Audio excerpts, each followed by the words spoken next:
One of the great attractions of Norfolk Island is that while in many ways it is so familiarly British, in other ways it is uniquely different. Everyone speaks English, though the native language is a mixture of Old West Country English and Tahitian. The pace of life all over the island is so relaxed that within a few hours of landing, you sense that an entirely different culture is at work here.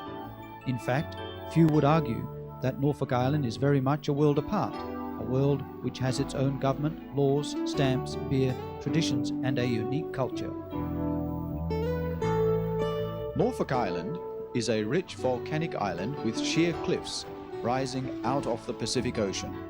The mild subtropical climate, beautiful beaches, friendly people, and intriguing history make it an ideal place to get away from it all. Norfolk, the site of one of the earliest European settlements in the Southwest Pacific and one of the most treacherous places of secondary punishment for 19th century British convicts. Today, Norfolk Island is home to a community descended from participants in the most famous naval mutiny in modern history. Bounty under my command will be a happy ship.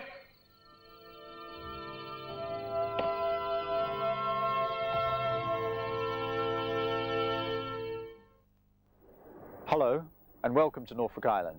My name is Lisle Snell and I'm a fifth generation Norfolk Islander. My mother was a Quintal, my grandmother was an Adams, and my great-grandmother was a McCoy, born on Pitcairn Island, a direct descendant of the mutineers of the Bounty. We're standing at Queen Elizabeth Lookout, which was opened by Her Majesty in 1974 when the royal family visited the island to commemorate the 200th anniversary of the discovery of this island by Captain Cook on his second voyage around the world. He was travelling from New Caledonia to New Zealand when he discovered the island on the 10th of October 1774. And he named this island Norfolk Isle, after the 9th Duchess of Norfolk of the noble family of Howard. And he had hoped to tell her of this place that he had named in her honour on his return to England, but unfortunately she passed away before he could return. But he did write very glowing reports about the island to the British Admiralty. He thought that the Norfolk Island pine would make good masts and spars for the Royal Navy ships, and he thought that the flax growing around the coastline would make good cloth and cordage. Regrettably, in both cases he was wrong, but nevertheless the British wanted to colonise the island to save those assets for Great Britain. And only 40 days after the arrival of the British into Australia, they came out here and colonised Norfolk Island with the first settlement on the 6th of March 1788. As we travel to Point Hunter, we would like to show you copies of early photographs courtesy Max Hobbins and the Norfolk Island Lions Club photo collection.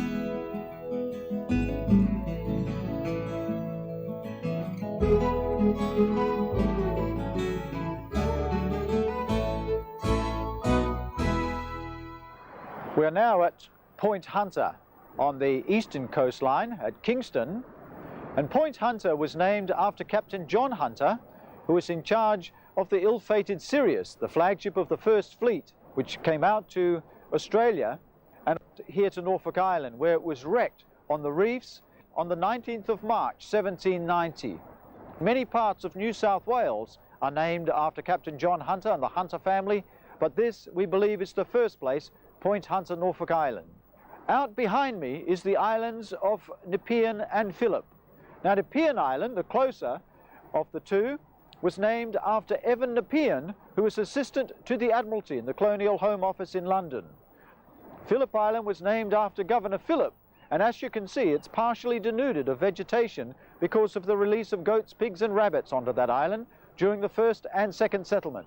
Now, the goats and pigs died out through lack of food and water, but the rabbits thrived, and it's only in the past 13 years or so that we've been able to eradicate the rabbits from Phillip Island. The damage has been done. There is a major regreening program underway on Phillip Island, and as you can imagine and appreciate, we were very lucky that the British authorities of the day did not release rabbits onto Norfolk Island. Now in front of me is the beautiful bay of Emily Bay. It was originally called Turtle Bay by King. When he arrived here, there were many nesting turtles in the sand, and the bay itself stretched much further into the island. It went up to where the golf course is now located and connected to what is now known as Cemetery Bay. The bay was changed in name to Emily Bay in honor of the wife of Commandant Morissette, who was commandant here in the 1830s. This whole area is also known as Sydney Bay. The first township on Norfolk Island was called Sydney Town, and it became confusing to have a Sydney Town, Australia, and a Sydney Town, Norfolk Island. And we believe that the first township in Australia should have been called Albion and not Sydney. So they changed the name of Sydney Town, Norfolk Island to Kingstown in honor of the first governor, Governor King, and now it's been abbreviated to Kingston. Out to my left is the area of Slaughter Bay. Now, after much research, we've been having great difficulty in finding exactly why Slaughter Bay received its name. There are many theories, some regarding the slaughter of whales, some because of the ill treatment of convicts during the first and second settlement, and others believe that Slaughter Bay was named by some of the first settlers who arrived here and stayed after 1856, and named Slaughter Bay after the same principle as the Cotswolds in England, which has what is known as an upper slaughter and lower slaughter, which are pools created by the flooding of the river that runs through the Cotswolds. And this bay area here is a bay of rock pools. Slaughter means slow running water, pools, marsh, and so on. And the whole area adequately fits that description of slaughter.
Ladies and gentlemen, we're just about to leave this historic and beautiful part of Norfolk Island at Kingston. But before we go, I'd like to show you a little bit about this area, particularly one that's not easily accessible, are the wheat silos. And there are 6 visible wheat silos here. I'm standing on one of them. And they were built to store the grain which was grown in Watermill Valley and other parts of the island. These silos were constructed during the second penal settlement, for which most of the buildings remaining in Kingston are left over from. Very few buildings of the first settlement remain, because the British authorities didn't want to leave any buildings behind that could be used by foreign visitors and any escaped convicts. The commissariat store behind me was constructed in 1835. Next to it we have the new military barracks, which was constructed after 1836, and next to it again is the officers' quarters. And further along Quality Row you have some of the magnificent buildings of the late Georgian, early Victorian architecture. The Kingston buildings here at Norfolk Island are classified as having been one of the finest collections of late Georgian, early Victorian architecture anywhere in the world, in any one small village. And they were looked after by the third settlers of the island, the direct descendants of the Bounty mutineers, the Pitcairn Islanders, who arrived here in 1856 on the 8th of June. We commemorate this day with a reenactment of the landing of the Pitcairn Islanders at Kingston, followed by a parade to the cenotaph to show respect for those that have contributed to armed conflicts and then onto the cemetery where wreaths are laid and traditional hymns are sung. We continue to Government House and then on to the famous Bounty Family Picnic.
Several minutes ago, of course, we drove into the national park, and you may have noticed on the signboard the words in the island language, "Yoli come look on," which means principally you all come and have a look. There are over 100 different species of plants. For a small landmass like Norfolk Island, that's quite unusual. The number of indigenous plants, number around 47. The bird life throughout this park area too is also interesting. There are 32 species of bird life on the island. Most of them, though, are introduced and of subspecies. There are 3 birds which are quite rare. The most well-known is the Norfolk Island green parrot, which has responded well to a captive breeding program that's been going on now for about the last 10 years. And the parrot has been released by the authorities back into the wild, hopefully to breed naturally. The bird that's becoming the most endangered on the island is the Norfolk Island boobook owl, for which there is apparently only one left. The authorities didn't realize the demise of the bird until it was too late to save it from extinction, but they've done the next best thing. They've brought in 2 birds of a similar species from New Zealand, of the moorpork owl family, and apparently there are now 9 chicks as progeny of that mating program. So some of the strain of the bird will remain. And this forest area here in the national park is the ideal breeding grounds for those birds. Now the third bird, which is endemic to Norfolk Island, is a long-billed silver-eye, which is very rare. We have the common silver-eye, which in the island term we call grinnell, but there is a native species to Norfolk Island. Throughout this area here you'll see some of the plant life of Norfolk, the tea tree, which is similar to the Didinia family here in front of us, and of course we have our own type of palm, the nihau palm, as we call it. In New Zealand there's a very similar species called the nikau. Now the nihau palm is not commercially grown like the Lord Howe Island kentia or the Howie fosteriana. This palm is slower growing, it's much larger, and it doesn't make an attractive indoor decorative plant like the kentia from Lord Howe Island. Now we're on the top of Mount Pitt, which is the highest elevated point of the island that we can drive to, 316 metres in height. Mount Bates is reputed to be 318 metres in height, which is about 1,047 feet.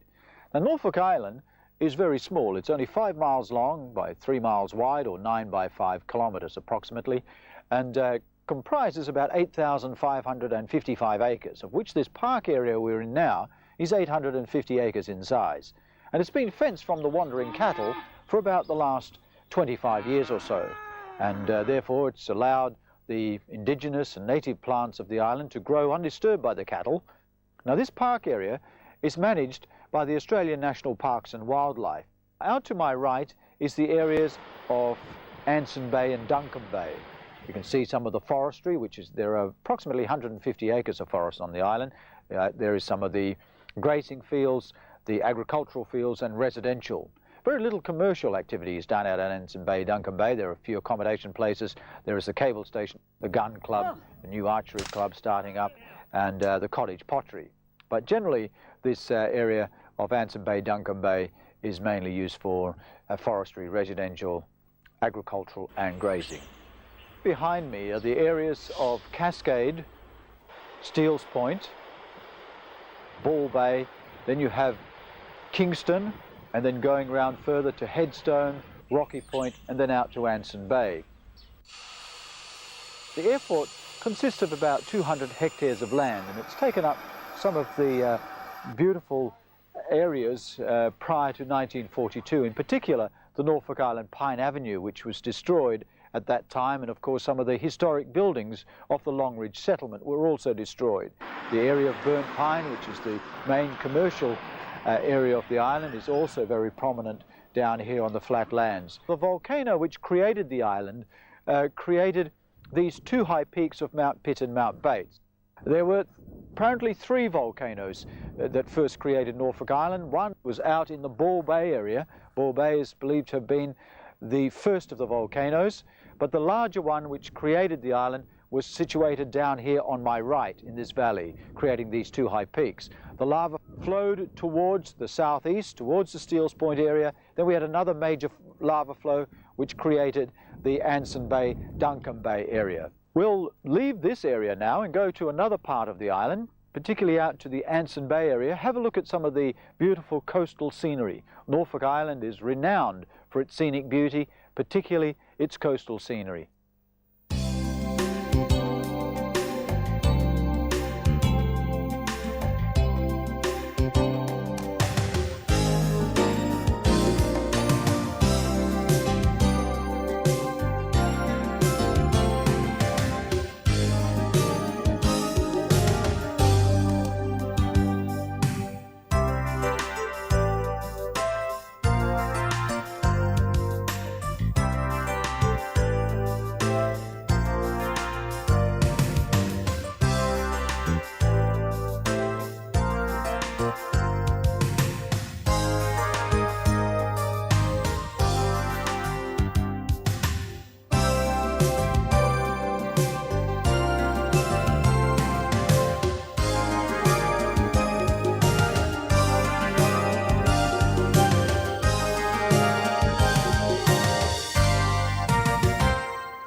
I'm standing on the western coastline overlooking Anson Bay. To my left are some of the beautiful areas of Puppy's Point and to Jacob's Rock, further inland of course to Anson Bay. And this bay was named after Lord Anson, who was famous for his victories against the Spanish. And this bay was where King first landed in 1788 on the 29th of February. But he couldn't establish the settlement here because of the high cliffs. He had to wait until the 6th of March before he could land at Kingston. And this bay is also where the cables come in from Takapuna in Auckland, New Zealand, also from Bondi in New South Wales. The cables come under the ocean, into the bay, then up into the cable station behind us. The cable then goes out from here to Suva in Fiji, then on to Honolulu and Vancouver, giving Norfolk Island worldwide communications by cable. Now, the cable station has been part of Norfolk Island's history since 1902, when the first trans-Tasman cable link was laid between Australia and New Zealand, came via Norfolk Island. So really, Norfolk Island has had international cables since that time. And the bay is used mainly by the young folk of the island because you have to walk down to it and walk back.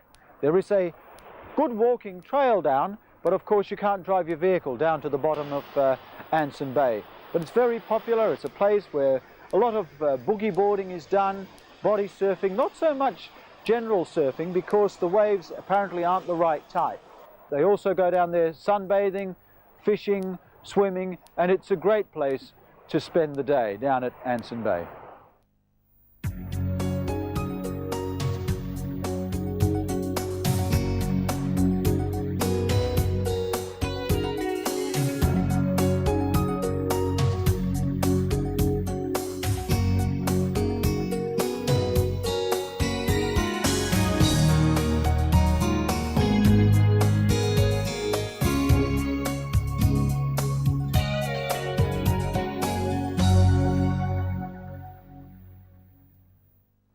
The Melanesian mission provided a very important part in Norfolk Island's early history. The mission was first established in Auckland, New Zealand by George Augustus Selwyn. They transferred here from Auckland in 1866, and the responsibility rested with a man called John Coleridge Patterson. Now, Patterson was very enthusiastic about his role in the Melanesian mission, and he contributed a great deal of his own finances to build some of the dormitories. They had staff quarters like Bishop's Court across the road. They had their own hospital. They had a printing press for the translation of the Bible into many different dialects for use within the Pacific Islands, and they had fields used for agriculture and so on. And this was a self-sufficient college. It was quite magnificent for its time. John Coleridge Patterson's other duties was the recruitment of students. Unfortunately for him, he was killed off an island called Nukapu in the Santa Cruz groups in 1871, and his death was a very tragic blow to the Melanesian mission and to religion worldwide. There was a committee formed in Auckland, New Zealand, which established the need to build a memorial in his memory. And this chapel is the result, which was constructed in 1875. It took 5 years to build and was consecrated on the 7th of December 1880. The stone for its construction was quarried from the western end of Emily Bay and brought overland by bullock dray. The timbers are a mixture of Norfolk Island pine and New Zealand kauri. The nave, which is the ceiling, is mainly of Norfolk Island pine. It has been constructed very much like the hull of an upturned ship, commonly referred to as the Ship of Faith. The nave runs into what is known as a chancel, and the chancel up the front holds 5 stained glass windows, which are the works of Edward Burne-Jones. The 5 windows there depict the 4 disciples, Matthew, Mark, Luke and John, with the Lord in the centre, and they have been set in white stone from Oamaru in the South Island of New Zealand. Below the centre figure of the Lord, we have what is known as a reredos, made from English oak, but inlaid within it is mosaic tile, some sheathed in gold. It was carved by the Solomon Island students under the guidance of Mr. Gibbs. Also inlaid within the reredos is bamboo, shaped like the fronds of a palm leaf. And a palm leaf is significant because one knotted 5 times was laid across the body of Patterson on the island of Nukapu to signify that the islanders had killed Patterson for the lives of 5 youths who had been previously kidnapped by slave traders under the guise of the Melanesian mission, and Patterson paid with his life. The motive of the reredos is the vine of life, which is the grapevine. In front of it is the altar, and down on the first landing is Bishop Patterson's prayer desk and chair, made from sandalwood, one of the finest and rarest timbers of the Pacific. In the right-hand alcove is a Henry Willis organ, one of the finest musical instruments ever exported out of Great Britain at the turn of the century. This Willis organ is 350 pipes in size and is normally played here on a Sunday.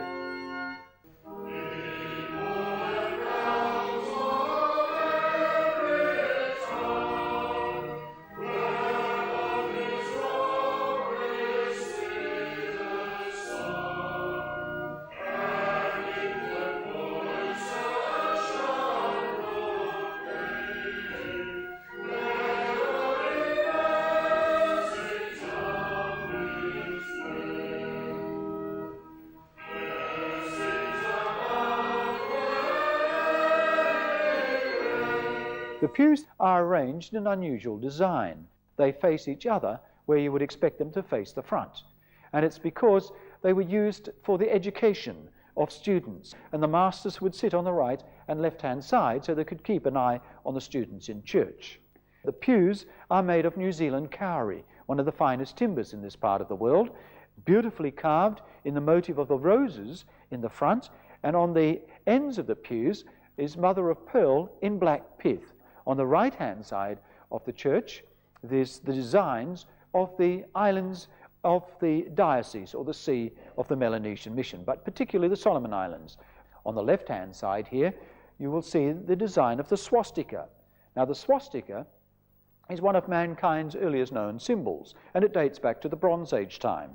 It also refers to one of the oldest religions, or the oldest religion, known as Hinduism. And from Hinduism came Buddhism, and it's sometimes referred to as the heart of Buddha. We know the swastika for more sinister reasons, when the Third Reich reversed the swastika and turned it into exactly the opposite to what it means here. It means peace and equilibrium in a house of worship. On the ends of the master's pews, on the left and the right, you'll notice mother of pearl carved in the nativity scene, very beautifully done.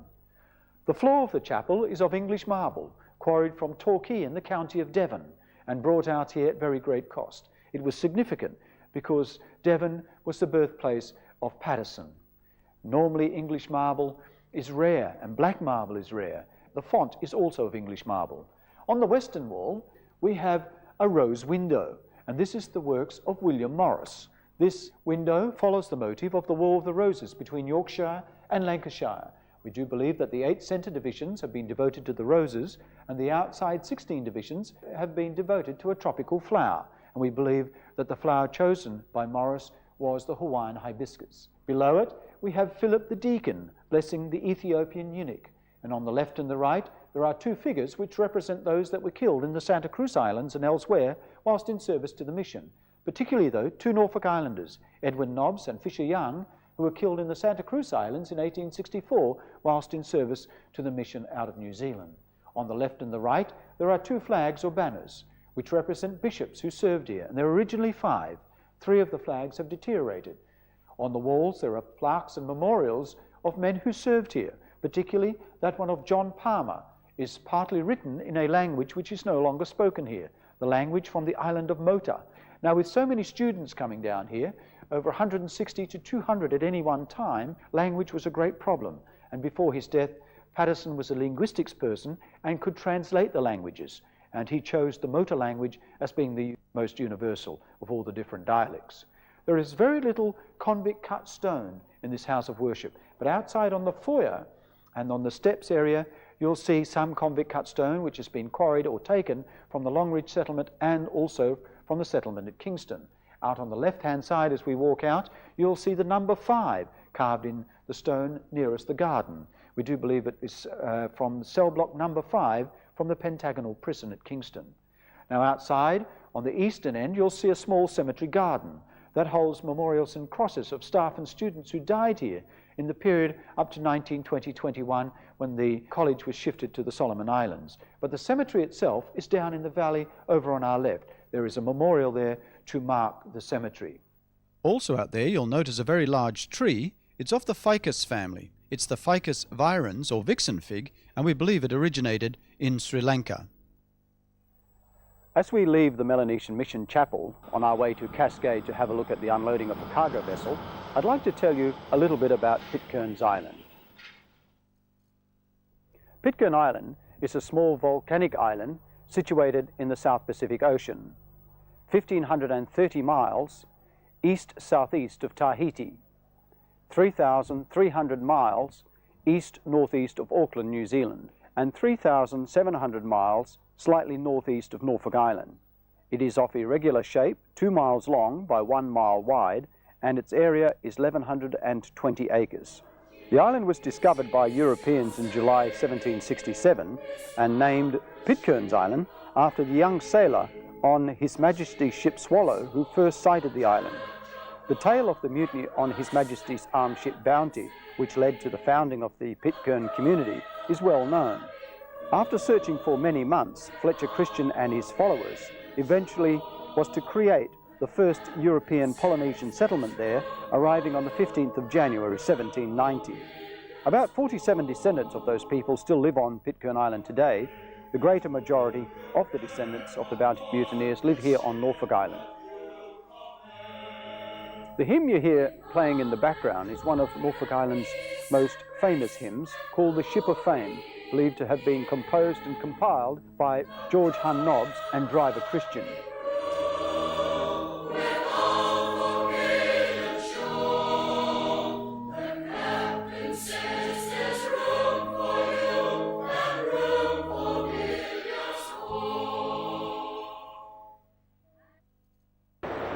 Now we've arrived here at Cascade, which originally, of course, was called Phillipsburg, and King decided to change the name of this area to Cascade when he noticed the great waterfalls cascading over the cliff and into the sea. He developed here in the early 1790s a wooden jetty which was 91 feet long out in the area of this present concrete jetty you see here now. There are only 2 landing places on the island that are still in use. There was a third which was used during the days of the exportation of fruit out at Headstone, but this jetty here now has been used since 1790, when King developed this as an alternative landing spot to Kingston. Shortly, we'll see the unloading of cargo, in particular one of our Hino buses, which has come from Japan via New Zealand. The cargo ship out there, the Southern Havana, has come from New Zealand. There are several buses on board, but the Hino is one of the largest cargo to be landed on Norfolk Island. And they strap the lighters together, which is the longboats, and make a platform large enough to allow the bus to come ashore. One of the most crucial aspects of the unloading of a bus like this has, of course, finished with the unloading at the ship side. Now comes another crucial part of the operation, and that, of course, is to get the bus up onto the jetty.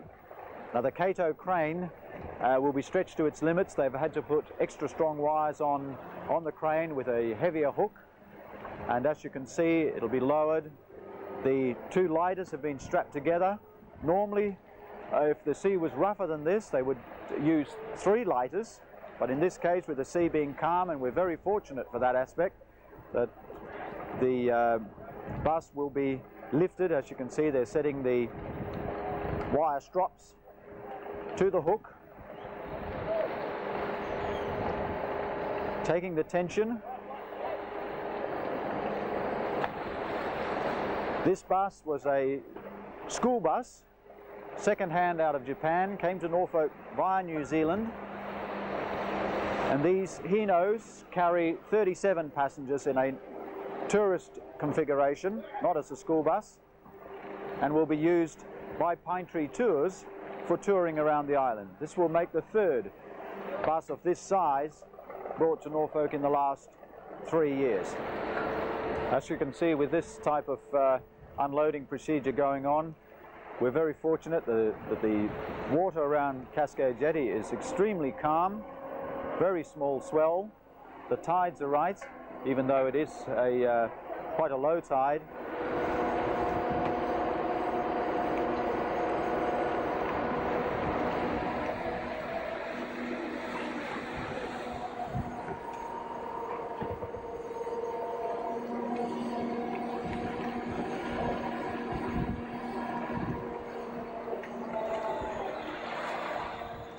And now, of course, it's been successful.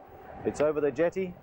All they have to do now is lower it on, and without a doubt, they have to be congratulated on this effort. Well done. It appears there is very little damage to the bus, which is most fortunate. Most of the employees that do this type of operation are young Norfolk Islanders. Their fathers have generally worked in unloading in this manner, so have their grandfathers and great-grandfathers. Some of these young fellows, of course, they have other jobs. They're employed in various positions, whether within the administration of the island or in their own professions and businesses. They knock off from those jobs, of course, and come down to work the ship, which is quite a good paying responsibility, but also, of course, it's very hazardous. But they like it, they enjoy it, and there's always a lot of young men keen to come down here and what they call working the ship, which has been, of course, a tradition of Norfolk Island in this manner since the Pitcairners came here in 1856. And it's modernized now. On Pitcairn Island, they do it a little differently. They're actually launching, she's, as I say, made of aluminium. It weighs just over 12 metric tons, so they're very heavy, very sturdy sea boats, very ideal for our use on the island. To give you a rough idea of some of the weight, the load that they can carry, we've on some of the stages we've had up to 80 barrels full of diesel oil. We've had 80 44-gallon barrels of diesel oil inside these boats, and they still ride along very comfortably. We can actually be powering along at full steam, doing about 10 knots, go straight to reverse, so we can roughly stop in about the boat's length. They have to with some of the conditions we have to go through. So when the ships passing ships call by, we normally take aboard the ships fresh fruit and vegetables like bananas and lettuce, because of our ideal climate conditions, we grow a lot of fruit and vegetables there. So whenever any ships call by, we normally take aboard fruit and vegetables, and also fresh fish if You know, we have a few in the freezers at home. We normally take out fresh fruit, vegetables and fish to the ships. But here on Norfolk Island, this method suits the requirements very well. There has been, of course, a lot of talk over the years on the construction of breakwaters and harbours, but unfortunately none of it has come to fruition. We will, no doubt, in the future have to look at something of a more stable situation rather than this type of operation, but it all comes down to money. I hope you have enjoyed this video showing some of the beautiful and historic places of Norfolk Island. However, there is much more to see and do. Norfolk is a complete holiday destination for all ages, offering good accommodation, hire cars, tours, dining, sports, and is renowned for its international goods imported from around the world at competitive tax-free prices. Once you have visited our island, you may, like so many others, want to keep coming back. Before we finish, I would like to introduce you to fellow Norfolk Islander Archie Bigg. Archie, what are you? Oh, good, thanks, Lyle. What are you, bruh? Oh, of course you, thank you. Good on. Thank you for coming along for our this afternoon. Archie, amongst all them poem you used to write one on Norfolk Island in our Norfolk Island language. You do mind if you recite a couple of verses of our poem for Auckland? Yeah, I'd be happy to do that, bruh. Thank you. You like a yarret? Oh, we want to hear it. Well, I got one I write about Norfolk, and that's how I feel about Norfolk. And I call it the best side on earth, and it translated into English means the best place on earth. Come along for me, and for all worth and worth, I'll show you the best little island on earth. Norfolk we call it, so come with me start, and see for their side kinda close in our heart. We start from town pier, side himself use a churn. Side our sullen fast land when them come from Pitcairn. Walk up on our hill and look out across town. In our late afternoon when our sun's sinking down. When our sky must as red on and them pine must a black. Hey, must be so September has them whalebirds are back. And down on our common yet our lonely cow calling her calf back in her 'cause our Norfolk night falling. First thing morning I'll show you one side, down one cliff or one ledge, side one tropic bird hide. I'll take you to walk side them pop ears a grow, side one wild hens a lay, and them cock use a crow. Come with me look, side them neo palm grow, right down in them valley side sullen nor go, and see if you'll catch sight of one red robin's breast. I'll one grinnel, there darting about in the nest. Side them farn and the whitewood and the oak and the vine, all growing together there long for them pine. Hey, I've been plenty siding for all worth and worth. I reckon Norfolk is the best side on earth.